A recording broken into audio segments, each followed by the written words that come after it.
Bienvenue dans ce premier épisode d'UFO Wallonia. Je me trouve actuellement dans une forêt de la vallée utoise, plus précisément à Ombray.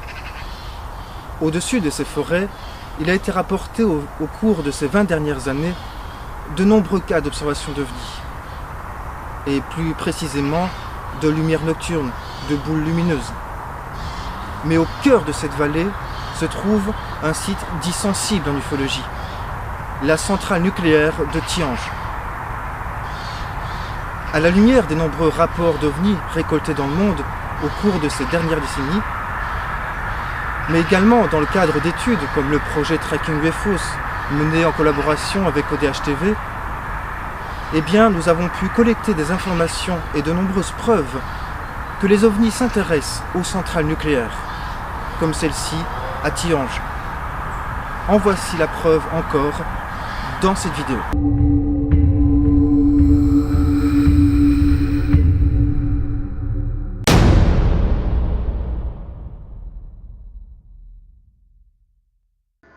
Le 29 novembre 1989, vers 19h15, soirée qui ouvra officiellement la vague d'OVNI en Belgique, le milicien D est de garde à Hamay, un peu au sud de Saint-Georges. Il voit dans le ciel un losange entouré d'une luminescence verte qui progresse lentement en suivant une ligne horizontale vers la centrale nucléaire de Tihange. L'objet volant s'y arrête pendant une dizaine de secondes et s'éloigne ensuite vers le nord-nord-ouest. Une famille de fermiers encore à l'ouvrage ce soir-là relata les faits suivants particulièrement insolites à la SOBEPS, Société belge d'études des phénomènes spatiaux à l'époque. Vers 20h45, Monsieur Benoît S. sortait de l'étable face à la ferme familiale de l'autre côté de la route de Belmaison à Solières, à hauteur du bois de Gaune. Son regard embrassait la route vers Belmaison et les champs qu'elle traverse. C'est ainsi qu'il vit alors 3 gros phares blancs disposés en triangle, 2 au-dessus, 1 en dessous, se dirigeant lentement vers la ferme bas dans le paysage. Malgré qu'elle fût encore relativement éloignée, l'apparition était extrêmement bruyante. Un ronronnement sourd, comme un avion, mais plus fort, précisa Benoît. La structure semblait être à l'aplomb d'un grand arbre planté à environ 150 mètres de là, au bout du pré bordant la route. La trajectoire de cet objet qui avançait à faible allure était droite et presque parallèle à la route, côté ferme. Le phare du bas lumait. Les contrusiens usent volontiers du vocable lumer pour éclairer, illuminer. Il lumait en oblique vers le sol, projetant un faisceau de lumière vive sur une partie de la chaussée et de la pâture qui la jouxte. Les 2 autres éclairaient vers l'avant, à l'horizontale, de manière légèrement divergente. 2 feux supplémentaires, plus petits et rouges, étaient aussi visibles, à mi-hauteur entre les 3 principaux. Au cri de « Viens voir, v'là tes martiens qui arrivent », la mère de Benoît, Madame Félicie S., sortit à son tour de l'étable et assista au survol.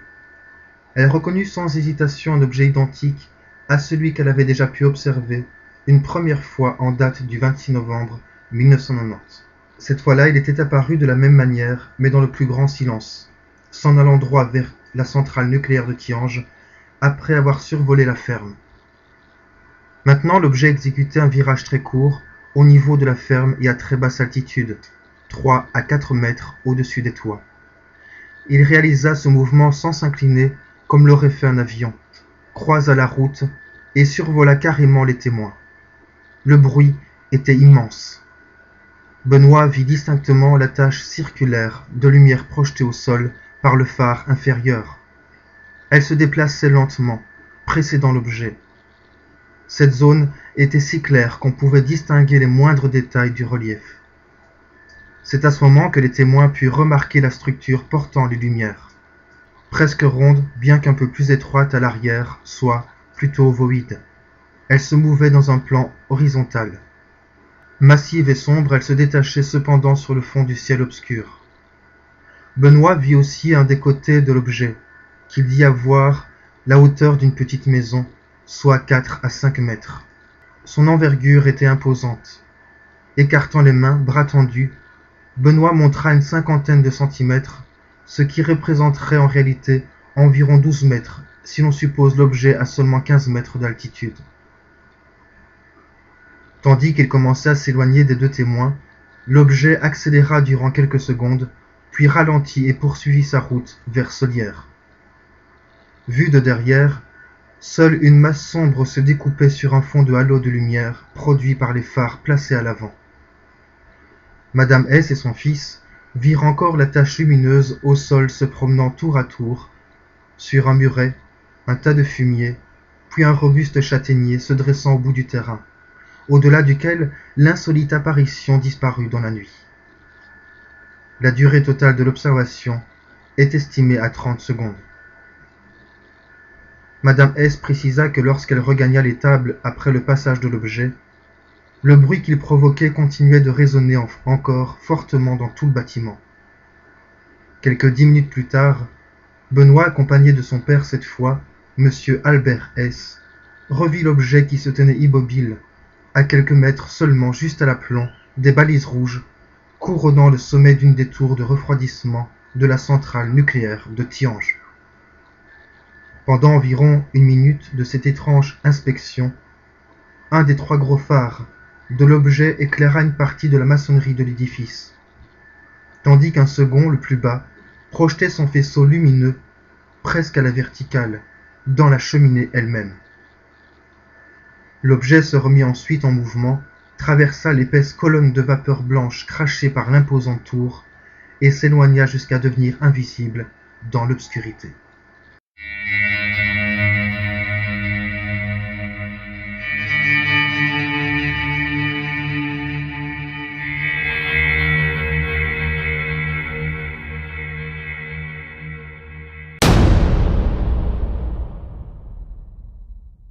Vers 20h40, M. Richard Rodberg, important concessionnaire automobile bien connu dans la région, son épouse Gilberte, son beau-frère M. Maurice N., son fils Patrick et un ami, Grégory D., furent les témoins de ce que nous pensons être la suite de l'observation des fermiers. Depuis la cour située à l'avant de leur domicile de Hayo, sur la route de Huy, M. Richard Rodberg aperçut une vive lumière blanche, bas sur l'horizon, en direction du sud-est, là où il n'y a rien, normalement. Elle semblait se diriger vers la gauche et paraissait être à la même hauteur que la balise rouge placée au sommet du relais militaire de Solières, un relais hertzien de télécommunication, point de repère bien visible dans le paysage. Décidant d'y aller voir de plus près, les 5 personnes s'engouffrèrent dans la voiture et prirent à toute allure la route de Huy. Après avoir dépassé Perouet, à hauteur du bois d'Am Agis, ils firent une brève halte pour bien repérer le curieux phénomène. Puis ils dépassèrent le relais de Solières et prirent ensuite à droite une route secondaire conduisant à Bois de Gaunes. Immédiatement, ils s'arrêtèrent et descendirent du véhicule. L'objet était là, très bas, au-dessus des bois, se dirigeant droit vers eux. M. Rodberg saisit son caméscope et enregistra une séquence correspondant à l'approche de l'objet et à son éloignement. Ce document est commenté dans le premier volume consacré à la vague d'ovnis belge de la SOBEPS. Élément important et trop rare hélas, ces témoins eurent la présence d'esprit de vérifier l'heure qu'indiquait l'horloge du véhicule. Il était 20h53 quand ils descendirent de voiture pour observer l'objet. Ce phénomène se tenait à 150 mètres et à une altitude d'une trentaine de mètres. À aucun moment, les 5 témoins n'eurent l'occasion de voir la masse qui portait les lumières. Les plus importantes parmi ces dernières suggéraient une forme générale en V. Entre celles-ci, des luminosités blanches et rouges, plus petites, semblaient circuler irrégulièrement, faisant comme une genre de guirlande. Au milieu, en dessous, pulsait un feu rouge. Lorsqu'il fut au plus près du groupe, à une 60aine de mètres peut-être, il s'immobilisa durant quelques secondes. Lors de l'enquête sur les lieux mêmes de l'observation, les témoins, unanimes, confirmèrent que l'objet devait mesurer apparemment 50 centimètres à bras tendus. Il y avait 2 plus gros phares à l'avant. À 2 reprises, et pendant une fraction de seconde, l'un de ceux-ci émit un vif flash oblique vers le champ en bordure duquel se tenaient les témoins. C'était incroyable. Le champ était entier baigné dans une lumière blanche comme je n'en ai jamais vu. On aurait trouvé une aiguille dans l'herbe, rapporta l'un d'eux. On aurait vraiment dit qu'il nous voyait, ajouta un autre. Puis, l'objet pivota sur lui-même. Il glissa, précisa madame Rodberg, fit presque un demi-tour et se remit en mouvement pour s'en aller en direction de la centrale nucléaire de Tihange, dont on voyait à l'horizon le rougeoiement des balises surmontant les tours de refroidissement. L'étrange spectacle qui impressionna fortement M. Rodberg et ses amis ne fit entendre qu'un léger sifflement, plus faible que celui qu'aurait fait un avion passant très haut. Notons que l'endroit d'où M. Rodberg filma est situé à 700 mètres dans la direction vers laquelle s'était précisément dirigé l'objet qui avait survolé Madame S. et son fils Benoît à Bois-de-Gaume, vers 20h45. Remarquons encore que lorsque M. Rodberg et ses amis virent partir cet objet vers la centrale de Tihange, donc peu après 20h53, c'est exactement à cet endroit que le retrouvèrent Benoît S. et son père, l'OVNI stationnant au-dessus d'une des cheminées. Vers 21h, depuis le seuil de son domicile au hameau de Bel-Air, mademoiselle Anne S. remarque un point lumineux assez bas sur l'horizon, semblant se tenir immobile au-dessus des tours de la centrale de Tihange. Après une quinzaine de secondes, il se mit en mouvement et se dirigea vers le témoin. Franchissant la vallée de Hoyoux, il survola le bois de Cendron, le hameau de Fourneau, vira à hauteur de Belle-Maison et passa à l'aplomb de la demeure de mademoiselle S. Tandis que l'objet se rapprochait, elle put voir un projecteur éclairant en oblique vers le sol. Le faisceau blanc illumina successivement la cime des sapins du bois situés en face de chez elle, puis une maison bâtie à l'orée, ensuite le cimetière qui se trouve à l'arrière de cette maison, et enfin les arbres du bois qui le bordent. Lorsque cet objet passa à la verticale, le témoin nota également de petites lumières rouges et blanches dont certaines clignotaient. Mademoiselle S. ne discerna aucune forme précise, n'enregistrant que l'image d'une masse sombre assez importante. L'objet émettait un bruit sourd et sa vitesse était lente. Une fois cette boucle achevée, mademoiselle S. le suivit des yeux. Il repartit droit vers Tihange, fit un autre demi-tour au-delà et revint dans la même direction. Elle abandonna son observation lorsqu'il fut à nouveau au-dessus du bois longeant le cimetière. Précisons que le témoin ne peut affirmer si l'objet était bel et bien à l'aplomb de la centrale au début de l'observation. Ce n'était qu'une impression, dit-elle. Mentionnons enfin que mademoiselle S. vécut un événement qui la troubla davantage en novembre 1989. Date néanmoins imprécise, mais c'était avant que la télévision ne rendit compte de l'aventure des gendarmes d'Eupen le 29 novembre 1989. En début de soirée, alors que sa sœur et elle sortaient d'un bâtiment de Bel-Air, l'espace environnant, façade du bâtiment, cour et route, s'assombrit tout à coup. Au-dessus d'elle se trouvait un immense triangle de couleur gris foncé, qui se déplaçait très lentement et silencieusement au ras des toits du bâtiment, d'une quinzaine de mètres de hauteur. De petites lampes blanches, 3 ou 4, éclairaient faiblement par-dessous. Cet objet dont elles virent ensuite le profil et l'arrière semblait plat, comme sans épaisseur. Il s'éloigna également vers Tihange. Le 2 août 1990, vers 22h15, plusieurs témoins virent un objet elliptique faire des mouvements circulaires très rapides, à basse altitude, au-dessus de la centrale nucléaire de Tihange. Aucune réponse ne fut apportée aux questions des enquêteurs par la compagnie gérant la centrale.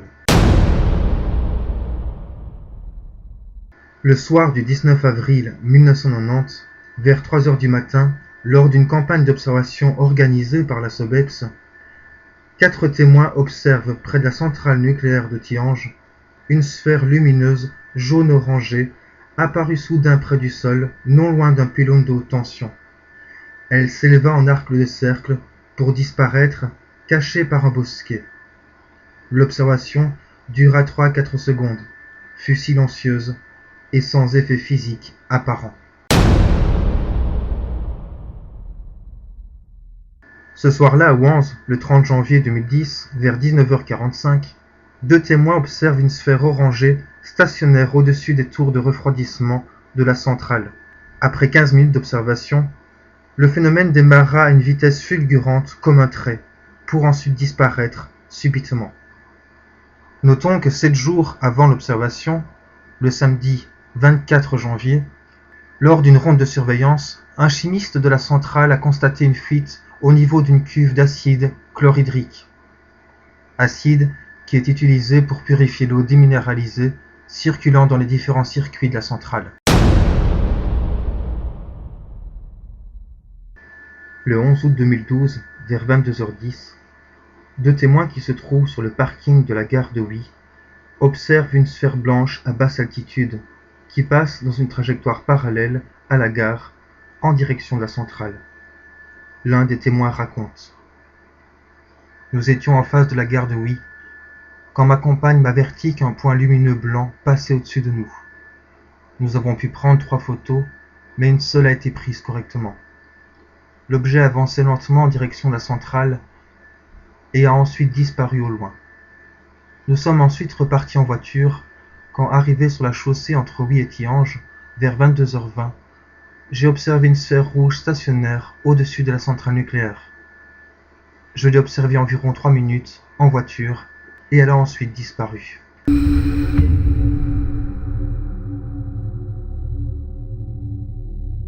Deux jours plus tard, une image capturée par une webcam d'une station météo locale sur les hauteurs de Tihange confirmèrent la présence d'une boule lumineuse au-dessus de la centrale nucléaire, vers 22h10.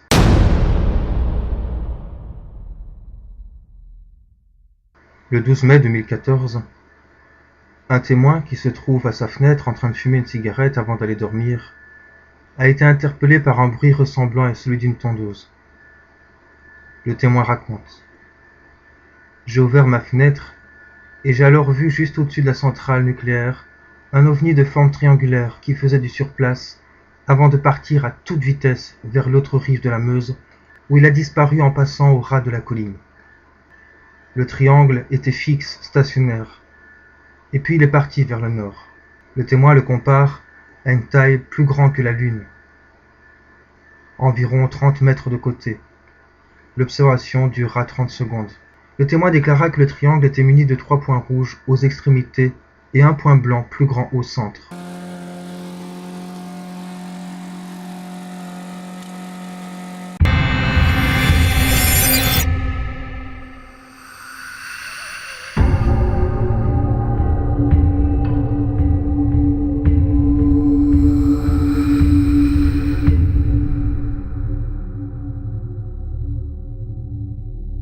Les témoignages que vous venez de découvrir ne sont qu'une infime partie des nombreux cas d'observation rapportés en lien avec des centrales nucléaires. Citons par exemple la centrale de Cattenom en France, où un ovni fut filmé par un journaliste de France 2. Gravelines, le 1er octobre 2015, une centrale qui d'ailleurs fut le théâtre de nombreuses observations depuis les années 80. Ou encore, et chacun se souviendra, de la catastrophe de la centrale nucléaire de Fukushima, au Japon, qui fut ravagée par un tsunami le 11 mars 2011. Cette catastrophe écologique fut suivie par l'observation de nombreux ovnis qui semblaient porter un véritable intérêt à ce site, dont émanait une radioactivité incroyablement élevée qui a contaminé la nature environnante pour des milliers d'années. Mais aussi à Tchernobyl, le jour de l'incident de 1986. En résumé, les témoignages ne manquent pas. Face à tous ces faits, une question se pose. Mais pourquoi les ovnis s'intéressent-ils aux centrales nucléaires ? Les raisons d'un tel intérêt peuvent être multiples.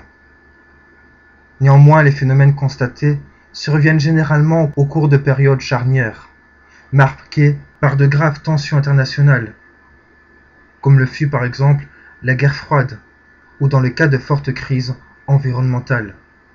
Des voisins de l'espace viennent-ils assister à notre autodestruction inconsciente?